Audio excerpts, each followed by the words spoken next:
The Fox from Far Away.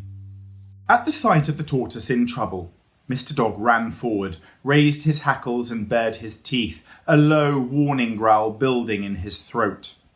The fox jumped, startled by his arrival, the tortoise still clamped between his teeth. "Put the tortoise down," said Mr. Dog. "Oh, sorry. Do you want to play with it too?" The fox tossed the tortoise through the air and it landed on its back beside Mr. Dog. "There you are. Now you pass it back to me. Go on, go on." Mr. Dog ignored the fox, studying the poor tortoise for injuries.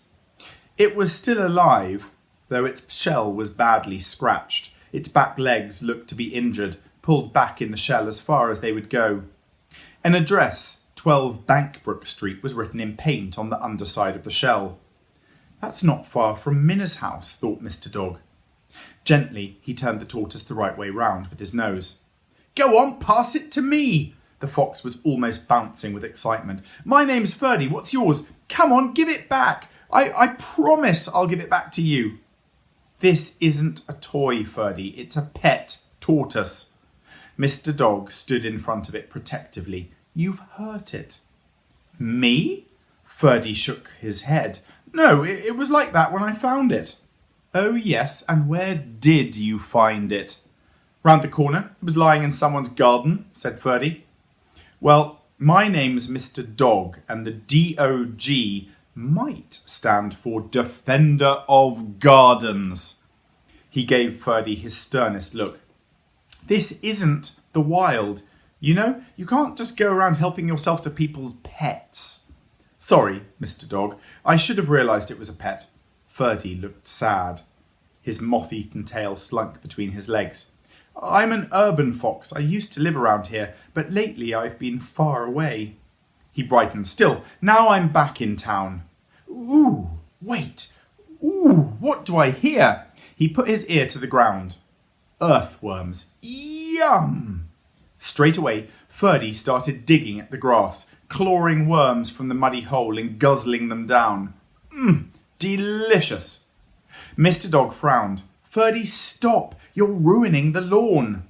Ferdy took no notice, lost in the delight of earthworms.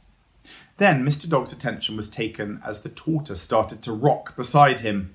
"Shelley," came its croak of a voice. "Shelley, are you there?" "Crawley?" Mr. Dog put his nose to the shell. "Is that you, Crawley?" "Yes." Crawley pushed out his frightened head and nodded. "Oh, what a terrible time I've had. Please help me." Mr. Dog carefully picked up the tortoise in his jaws. With a last glare at Ferdy, he carried Crawley through the hedge and then ran back to Minna's house. His poorly paw throbbed a little, but Mr. Dog didn't slow down. He knew Crawley needed help as soon as possible.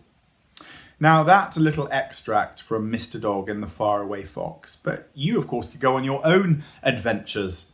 Next time you're going out for a walk, don't forget to pack a pair of binoculars. Maybe you could take an insect guide so that you can actually recognise what you're looking at.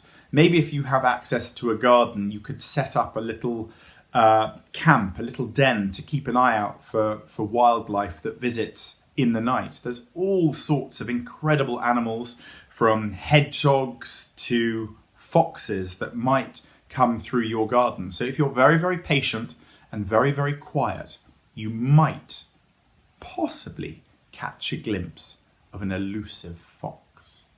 Enjoy.